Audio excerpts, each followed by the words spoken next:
GIT की smart class में आप सबका स्वागत है। और आज की क्लास में हम लोग एक्सेल के बारे में सीखा जाएगा, इंट्रोडक्शन ऑफ एमएस एक्सेल के बारे में। देखिए, सबसे पहले अगर हम एक्सेल के बारे में बात करें तो एक्सेल एक माइक्रोसॉफ्ट ऑफिस का एक पैकेज है। चूंकि माइक्रोसॉफ्ट कंपनी ने ही एक्सेल को भी बनाया है, एमएस वर्ड को भी बनाया है, प्लस पावर पॉइंट को भी बनाया है, और प्लस एक्सेस प्लस आउटलुक सारे के सारे इसी के पैकेज है। लेकिन मैंने एमएस वर्ड के बारे में आपको पढ़ाया है। एमएस वर्ड में हम क्या करते थे कि एमएस वर्ड में हम जो है कोई डॉक्यूमेंट क्रिएट कर पाते थे, या फिर मान के चलिए कि कोई क्वेश्चन पेपर वगैरह हम बना पाते थे, या कोई सर्टिफिकेट डिजाइन करना होता तो कर लेते थे। ठीक है, मतलब इसमें सारा का सारा डॉक्यूमेंट से रिलेटेड वर्क होता था। लेकिन अगर हम एक्सेल के बारे में बात करें, जो आज की क्लास में हम स्टार्ट करने वाले हैं, तो एमएस एक्सेल जो होता है उसका प्रयोग सबसे ज्यादा डाटा एंट्री के कार्यों के लिए किया जाता है। जैसे बड़े बड़े कंपनियों में एक्सेल का ज्यादा मात्रा में प्रयोग किया जाता है डेटा एंट्री के लिए। डेटा एंट्री क्या होता है? जैसे बहुत सारे जो मैथमेटिकल्स के फार्मूले होते हैं या कंप्यूटराइज जो फार्मूले होते हैं, ठीक है, इसका प्रयोग करने के लिए एक्सेल का हेल्प लिया जाता है। ठीक है, जैसे मान के चलिए कि कोई इंप्लाई का सैलरी शीट आपको बनाना होता हो, या फिर किसी स्टूडेंट का अपसेंटिंग प्रेजेंटिंग का रिजल्ट आपको देखना हो, या फिर मान के चलिए कि ईएमआई ज्ञात करना हो, पाइवट टेबल का रिजल्ट निकालना हो, कोई चार्ट बनाना हो, समिप्स का फार्मूला लगाना हो, ये सारे फार्मूले हम लोग पढ़ेंगे। एक्सेल में आप ये समझिए कि डाटा एंट्री के माध्यम से बहुत सारे फार्मूले को सॉल्व करना सीखेंगे, जो काम सबसे ज्यादा कंपनियों में किया जाता है। ठीक है, और चूंकि एमएस एक्सेल को हम स्प्रेडशीट के नाम से भी जानते हैं, बुक वन के नाम से भी जानते हैं, और प्लस वर्क बुक के नाम से भी जानते हैं, वर्कशीट भी उसको बोला जाता है। तो जैसे एक्सेल को हम ओपन कैसे करेंगे, तो इसके लिए देखिए, जैसे मैंने आपको बताया है कि किसी भी सॉफ्टवेयर को ओपन करने के लिए विंडो प्लस आर दबाते हैं, और यहाँ पे टाइप करना है EXCEL। एक्सेल का स्पेलिंग देखिएगा मिसमैच ना हो, अगर थोड़ा सा भी स्पेलिंग गलत होता है तो एक्सेल की सॉफ्टवेयर ओपन नहीं हो पाएगा। इसलिए जैसे ही हम इंसर्ट कर एक्सेल लिख करके ओपन करेंगे तो ऐसा इंटरफेस हमारे सामने आएगा। चूंकि एमएस वर्ड भी खोलते थे तो बहुत सारा यहाँ पे पेज हमारे पास आता था, लेकिन एक्सेल भी मैंने खोला है तो बहुत सारा पेज हमारे सामने आ रहा है। तो देखिए, एमएस वर्ड में जो है ब्लैंक डॉक्यूमेंट लिख करके आता था। क्या लिख के आता था? Blank document. लेकिन एमएस एक्सेल में आपका ब्लैंक वर्क बुक लिख करके आता है। क्या लिख के आता है? ब्लैंक वर्क बुक लिख के आता है। क्योंकि बहुत सारे यहाँ पे पेजेस दिया हुआ है, लेकिन हमको ब्लैंक पेज पे काम करना है, इसलिए ब्लैंक वर्क बुक को हम यहाँ से क्या करेंगे? ओपन करेंगे। अब देखिए, जैसे ही ब्लैंक वर्क बुक को हम क्लिक करेंगे तो ऐसा इंटरफेस हमको देखने को मिलेगा। देखिए, इसमें ये सब छोटा छोटा जो दिख रहा है ना, इन सबको सेल बोला जाता है। क्या बोला जाता है? सेल होता है, ये सब छोटा छोटा सेल है, देखिए। ठीक है, कई सारे सेल से मिलकर के तब एक्सेल का एक सीट का निर्माण होता है। और इसमें जब ओपन करते थे एमएस वर्ड को, तो वहां पे डॉक्यूमेंट वन लिख करके आता था, और यहाँ पे लिखा है बुक वन एक्सेल। दिख रहा है ना? चूंकि एक्सेल है, एक्सेल को हम बुक वन के नाम से भी जान सकते हैं। और यहाँ पे देखिए, जैसे यहाँ पे जो आपका डेटा मिला हुआ है, इसमें सबसे पहले quick access tool bar ribbon के नीचे आ गया है, हम इसको रिबन के ऊपर लेके चले जा रहे हैं।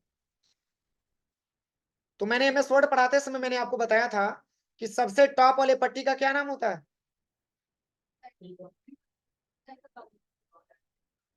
क्या होता है? टाइटल बार होता है। जो सबसे टॉप वाली पट्टी होती है उसको हम टाइटल बार बोलते हैं। अब इस टाइटल बार में आपका क्विक एक्सेस टूल बार भी पाया जाता है, प्लस सॉफ्टवेयर का नाम भी दिखाता है, plus minimise maximise close button भी आपको दिखाता है।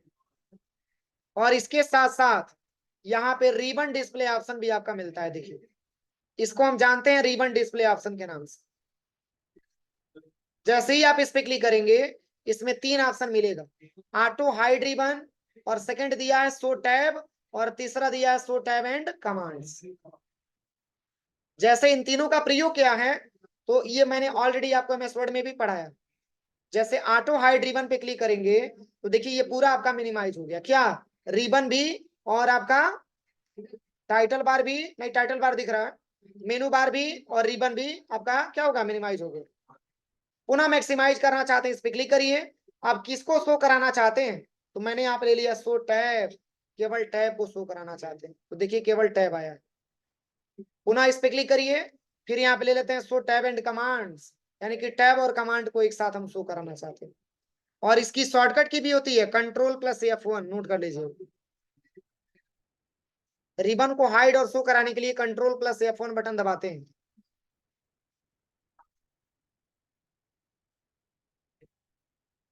Control plus F1।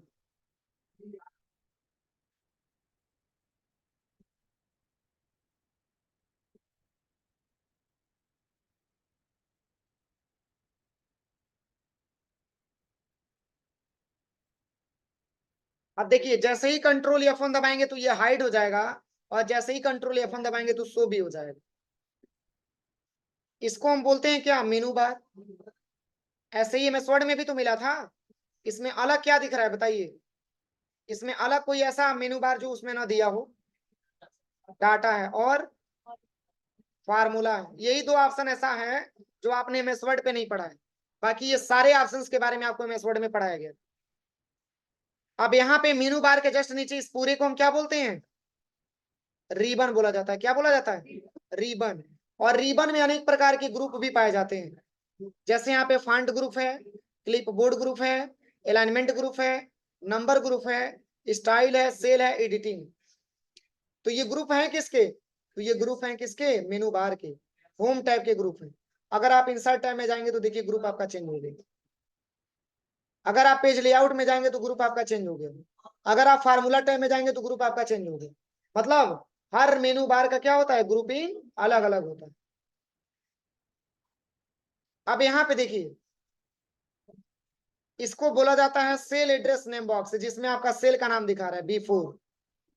B4 है क्या, एक प्रकार का सेल है, जहां मैंने इंट्रोडक्शन में आपको लिखवाया भी है कि अल्फाबेटिकल को क्या बोला जाता है, कॉलम, और नंबर को क्या बोला जाता है, रो। एक सेल को बनने में एक रो तथा एक कॉलम की रिक्वायरमेंट आती है। समझ में आ रहा है ना, एक ही सेल को बनने में एक रो तथा एक कॉलम की रिक्वायरमेंट आती है। किसी भी सेल में आप क्लिक करिए, एक ही रो होगा और एक ही कॉलम होगा। देखिए देखिए यहाँ जैसे सी वाले कॉलम है ना, तो देखिए सी कॉलम हो गया और टू आपका क्या हो गया, रो हो गया। तो रो हमेशा वर्टिकल होता है और इसको हमेशा डिनोट किया जाता है नंबर से। और जो कॉलम होता है वो क्या होता है, हमारा हॉरिजॉन्टल होता है, और उसको डिनोट किया जाता है किससे, अल्फाबेटिकल से। तो सबसे लास्ट वाले अगर आपको कॉलम पे जाना हो, कॉलम हॉरिजॉन्टल होता है, वर्टिकल रो होता है। ये वर्टिकल दिख रहा है ना, इसको रो ही बोलेंगे ना, जो नंबर दिया है अभी मैंने लिखवाया भी है। जो नंबर लिखवाया मैंने, यानी कि नंबर को रो बोला जाता है और अल्फाबेटिकल को कॉलम बोला जाता है। सबसे लास्ट वाले कॉलम पे जाने के लिए 16,384 मैंने लिखवाया है। देखिए, और लास्ट वाले कॉलम का नाम मैंने क्या दिया है, लास्ट वाले कॉलम का नाम मैंने क्या लिखवाया है, देखिए XFD। कंट्रोल के साथ राइट एरो दबाइए, XFD पे आ गए, यही तो लास्ट कॉलम है। और पुनः कंट्रोल के साथ लेफ्ट एरो दबाते हैं। अब यहाँ पे कंट्रोल के साथ डाउन एरो दबाएंगे तो सबसे लास्ट वाले रो पे चले आएंगे। देखिए 10,48,576 सही है कि गलत है। अब चलिए कंट्रोल के साथ आप एरो दबाते हैं। अब ऐसे भी क्वेश्चन बनता है कि जैसे मान के चलिए कि 16,384 कॉलम मैंने लिखवाया है, हो सके कि उससे ज्यादा भी हो सकता है, हो सकता है ना। तो उसको हम कैसे जांच करेंगे, मान के चलिए कि 384 नंबर है और हम 387 दे देंगे, तो नंबर कहां तक काउंट करेगा, 384 तक ही काउंट करेगा। क्यों, क्योंकि अंतिम वैल्यू 384 ही है, 16,384 ही है। तो ये कैसे जांच करेंगे, तो देखिए यहाँ पे पहले आप एक लिख दीजिएगा। क्या लिखना है, एक। अब एक से लेकर के 16,384 लिखना है, बोलिए टाइम लगेगा, टाइम लगेगा कि नहीं लगेगा। बहुत इजी तरीका है लिखने का। देखिए आप सबसे पहले चले आइएगा होम टैब के अंतर्गत, यहाँ पे एक ऑप्शन आपको मिलता है फिल का। क्या मिलता है, फिल का। जैसे ही आप इस पे क्लिक करेंगे तो यहाँ पे आपको आना है सबसे पहले सीरीज का। यहाँ पे सीरीज में दे रहा है ना तीसरे ऑप्शन पे, इसी सीरीज पे आपको क्लिक करना है। जब सीरीज पे क्लिक करेंगे तो यहाँ पे पूछेगा स्टेप वैल्यू और यहाँ पे पूछेगा स्टॉप वैल्यू। तो 16,384 कॉलम होता है और मैंने यहाँ पे दे दिया 16,387। तो मिनिमम मिनिमम वैल्यू देगा कितना, मैक्सिमम कितना देगा, बस 84 ही देगा। बाकी जो बचेगा उसको काउंटिंग नहीं करेगा, बस ओके कर दीजिए। अब कैसे पता चलेगा कि लास्ट वाले कॉलम पे गए हैं? तो कंट्रोल के साथ राइट दबाइए और एक चीज क्लियर करिएगा, किसी भी सेल में जब स्पेस नहीं मिलता है तो हैच का सिंबल बन जाता है, इसको ध्यान रखिएगा। इसमें क्या दिक्कत है? स्पेस नहीं मिल रहा है, देखिए बस इसमें स्पेस नहीं मिल रहा है। बस माउस का लेफ्ट बटन 2 बार इस पे आइए, माउस का लेफ्ट बटन 2 बार दबा दीजिए। लास्ट में कितना लिखा है? सही है कि गलत है? अगर इससे ज्यादा रहता तो नंबर आता ना, लेकिन 16,384 क्यों लिखा है? क्योंकि इतना ही कॉलम होता ही। कोई कंफ्यूजन? चलिए अब पुनः कंट्रोल के साथ लेफ्ट एरो दबा देते हैं। अब जैसे मैंने अभी आपको लिखवाया है कि 16,384 रो कॉलम होता है और 10,48,576 रो होता है, कैसे पहचान करेंगे? तो देखिए यहाँ पे चले आइएगा, यहाँ पे, और जैसे ही माउस का लेफ्ट बटन यहाँ पे दबाएंगे तो यहाँ पे देखिए बता रहा है, दबाए रखना है, छोड़ना नहीं है माउस का लेफ्ट बटन। 10,48,576 आर का मतलब रो, और 16,384 सी का मतलब कॉलम। कोई दिक्कत? तो यहां से हम जांच कर सकते हैं। बस करना कुछ नहीं है, यहाँ पे जो टाइप का बना हुआ है ना त्रिभुज टाइप का, इसी पे बस क्लिक कर लेना है, माउस का लेफ्ट बटन ले जाएगा। जैसे ही क्लिक करेंगे तो ये बताएगा, देखिए 10,48,576 आर मतलब रो है और 16,384 सी मतलब कॉलम। हो जाएगा। अब चलिए, ये मैंने इसका नाम क्या दिया? इसका मैंने नाम क्या दिया था?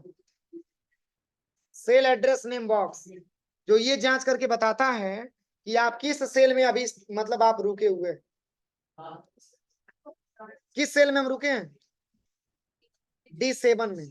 तो जहां D बराबर कॉलम और 7 बराबर रो, तो D7 अगर हम बोले तो एक सेल हो सकता है ना, तो उसी सेल का यहाँ पे एड्रेस बताता है कि आपने किस सेल में है।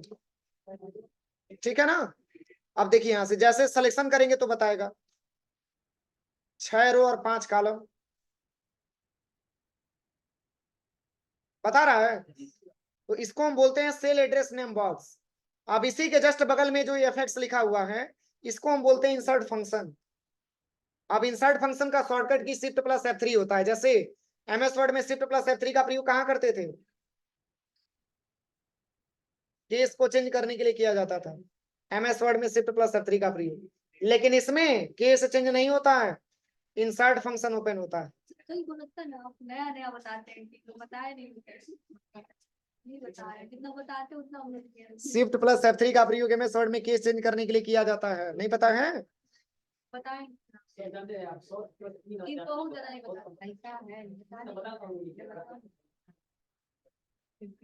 ऐसा हो ही नहीं सकता है। हाँ,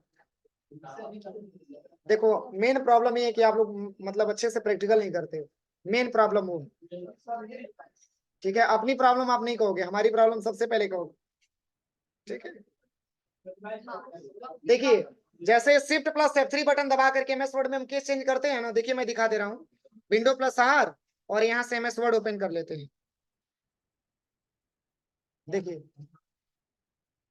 अब यहाँ पे हम 5 पैराग्राफ लिख लेते हैं। देखिए कंट्रोल इसे सिलेक्शन करते हैं, इसकी साइज को बड़ा कर लेते हैं। अब ये किस केस में लिखा हुआ है? सेंटेंस केस में। शिफ्ट प्लस F3 दबाइए, कैपिटल हुआ, फिर शिफ्ट प्लस F3 स्मॉल हुआ, फिर सेंटेंस केस, फिर कैपिटल। तो ये केस होता है, शिफ्ट प्लस F3 से होता है ये चेंजेस।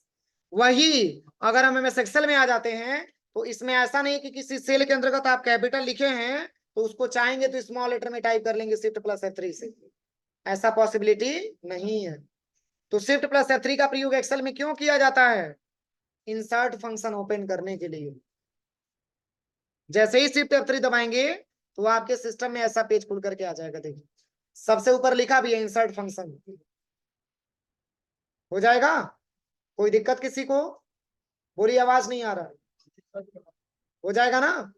अब चलिए इसके बगल में जस्ट दिया हुआ इसको हम बोलते हैं फार्मूला बार। क्या बोलते हैं? फार्मूला बार का क्या प्रयोग है? तो एक्सेल के सेल में कुछ भी लिखेंगे तो वो फार्मूला बार में आपको लिखा हुआ दिखाई देगा। देखिए कुछ भी फार्मूला लगाएंगे तो भी आपको इसमें दिखाई देगा फार्मूला बार में। इसमें जैसे मान के चलिए कि इक्वल, मैंने यहां से सम लिख दिया, ब्रैकेट ओपन कर दिया। देखिए इसमें दिख रहा है फार्मूला बार में, तो जो भी सेल के अंदर आप टाइप करेंगे वो फार्मूला बार में आपको शो करके दिखाएगा। कोई दिक्कत किसी को? समझ में आ रहा है जो हम बता रहे हैं? चलिए, और देखिए एक चीज और देखिए, MS वर्ड हम ओपन करते थे तो उसमें जो है पेज नंबर लिखे आता था ना, लेकिन यहाँ पे क्या लिखे आया? सीट 1, सीट 2, सीट 3, सीट 4, इस तरीके से लिखे आएगा।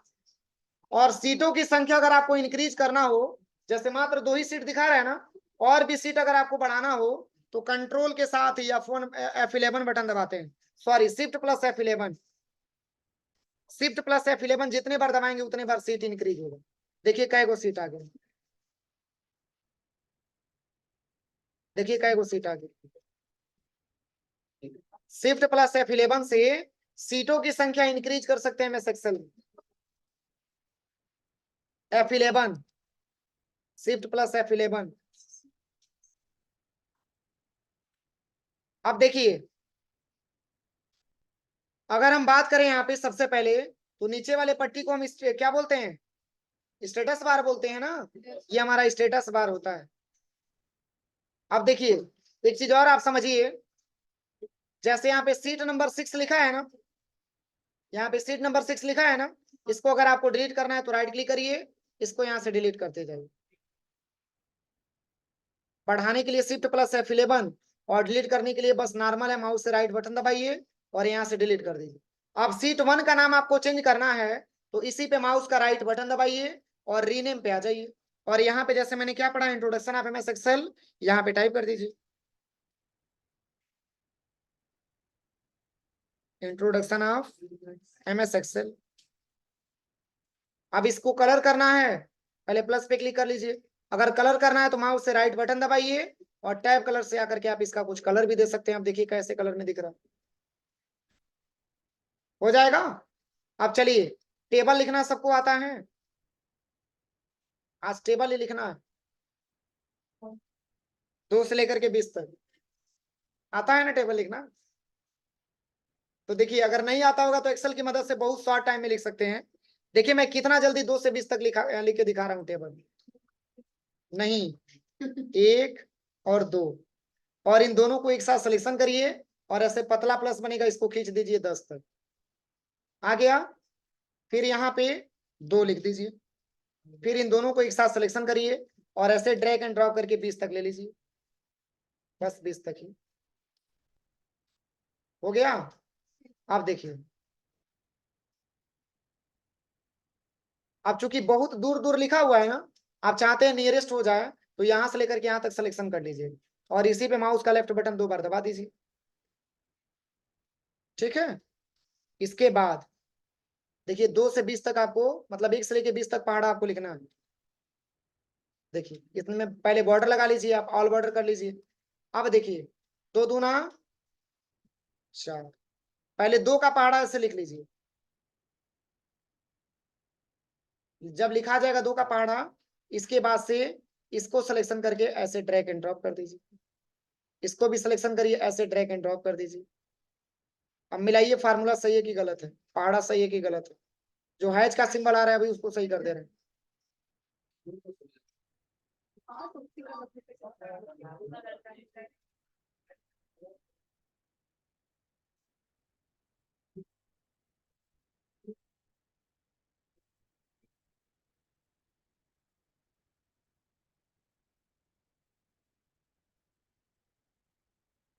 अब देखिए यहां से हम थोड़ा सा बड़ा कर देते हैं सिलेक्शन करने के बाद,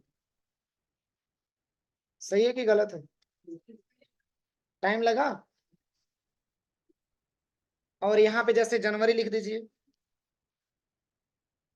और यहाँ पे फरवरी लिख दीजिए। आप दोनों को एक साथ सिलेक्शन करिए और ड्रैग एंड ड्रॉप कर दीजिए पूरा पूरा,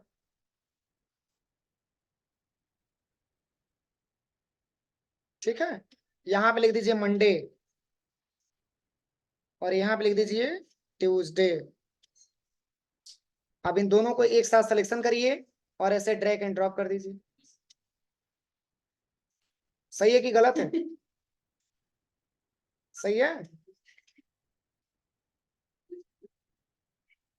क्या चीज? इसे रिपीट किया है। अरे यार, मंडे से लेकर के संडे तक कै को दिन हुआ? तब तो बाकी एक्स्ट्रा आ गया, तो इतना दिमाग नहीं है, एक्स्ट्रा आया है, तो हंस रहे हो। बोलिए, हो जाएगा? तो आज इतना प्रैक्टिकल करिए, शेष हम लोग कल से स्टार्ट किया जाएगा एक्सेल के बारे में, ठीक है? आज तो इंट्रोडक्शन केवल था, इतना पूरा बना के चेक करिए, कल से हम लोग सिखा जाएगा।